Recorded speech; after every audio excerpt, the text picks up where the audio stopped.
What up, it's your boy Pep at Varsity Geek, here with another sports-focused video for you guys. I know during these dark times, there's not a lot of sports going on, not a lot of live sporting content, so I decided this would probably be a good time to do a little story time and tell you guys how I became a Falcons fan. So for those of you who don't know me, I was born in Los Angeles, California in 1991. So is anybody else from LA? I'm a Lakers fan. Die-hard Lakers fan. My whole family is Lakers fans. I remember, my grandma staring at the TV, watching games with my dad. She was the hugest fan. She'd be yelling at the TV screen and everything. So the LA Lakers were a pretty huge sports thing in my house. Just being around that kind of atmosphere like normal, it kind of became my team too. That's just how it works. Proximity, other fans around you, you become a fan of the team. However, at this time, LA did not have a professional football team. The Raiders used to be there. The Rams used to be there, but the Raiders were in Oakland. The Rams were still in St. Louis, and so LA didn't really have a team at the time. As a kid, I always liked watching football and, playing football-esque games on the yard with all my friends, doing that kind of stuff, but I never had a real emotional attachment to any team in particular. Now, my dad was a 49ers fan. I had a lot of other relatives who were Raiders fans, but like I said, for me, I just had no emotional investment in any particular NFL team. In terms of football teams, USC for college football was pretty much the only team that I had super strong feelings about. But as a kid, I would just watch the games when they were on, watch the Super Bowl with my family and things like that, just casually watch it. But that all changed in the early 2000s. This is a period of time when Michael Vick entered the league. Now, the first couple of times that I saw Michael Vick, it was just amazing to see him play. He would do things on the field that nobody else could do. Like, this man had a cannon for an arm. He was fast. He was super athletic. He was by far the most athletic person on the field anytime he stepped on the field. And he was a quarterback. The things that he pulled off on the field were just absolutely mind-blowingly ridiculous. And there was not much that you could do to stop him. When you go back and look through the highlights of his career, there's a lot of plays that you think would be dead. All of a sudden, he pulls out of a pile of people and is sprinting down the field, 20, 30 yards, or he's launching the ball 30, 40 yards down the field, making ridiculous plays. He was just fantastic during his prime and one of the most electric players that we've ever seen in the NFL. And he quickly became my favorite player.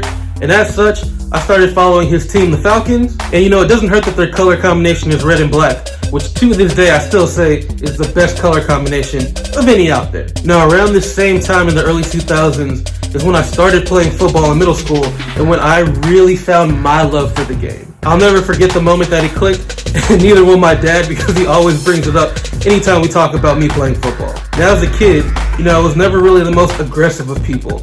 I was naturally bigger and stronger than all the other kids for most of my life. And so with that comes some mental work that you have to do. You can't be really the most aggressive because anytime that something goes down, they're going to put the blame on you and you're going to be the scapegoat. It happened to me all throughout my childhood at my old school because the principal hated me and she hated my mom, so she took it out on me. So, I never really had the intent and the instincts to try to go out and hit people hard. But, in middle school, I started playing football for my team.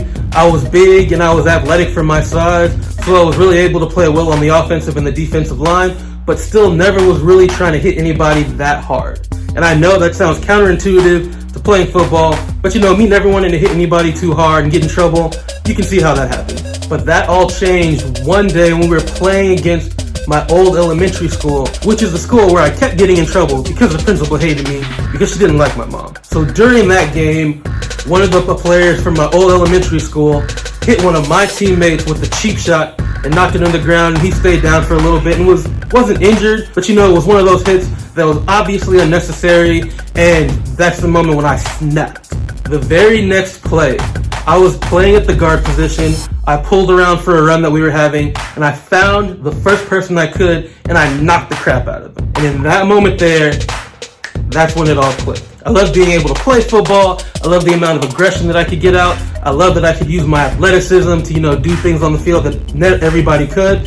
And I was hooked from that moment on. So from then on, I really started paying more attention to the game of football, studying up on my teams, studying up on Michael Vick and the Falcons players, really just paying so much more attention and watching more of the games. So every year my school would have a jersey day, and during jersey day, you could pay a little bit of money and you'd be able to wear free dress and you'd be able to wear a basketball or football or whatever sports jersey you wanted to wear to school. I went to private school all of my life up until high school, so we had uniforms, hence why free dress was a big deal. So knowing Jersey Day was a couple of months away, having found my love for football, I asked my parents to take me to Foot Locker, and I did something that you probably can't do much nowadays. I went and put a Michael Vick jersey on layaway, which is the most 90s thing ever for a kid to do.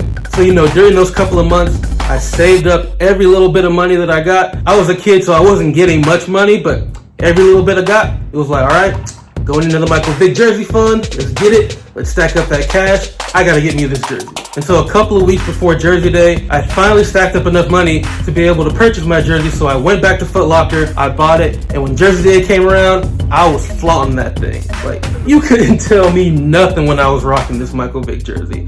I was just the happiest kid in the world at that point. Michael Vick's play on the field got me super interested in watching football, and that combined with the play that happened during my middle school years really cemented my love of the game. And then, going through the work of putting this jersey on layaway, saving up all my money to purchase it, and then being able to wear it on Jersey Day and flaunt it around at my school, that really did it for me. Michael Vick was by far my favorite player, and from then on, the Falcons were my team. I was a die-hard Falcons fan, and you could not convince me otherwise. And I've been rooting for the Falcons ever since. Through the ups, through the downs, through me moving to Ohio and going to school somewhere else. No matter where I've been, I've always been a Falcons fan, and I always rep for my Falcons during the season. And this jersey that I got on right here is the same Michael Vick jersey that I purchased all of those years ago.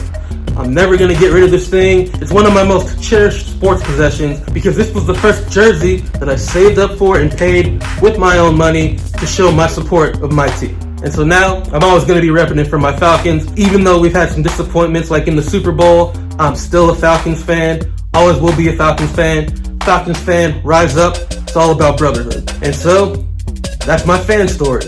That's how I, a kid from Los Angeles, California, became an Atlanta Falcons fan.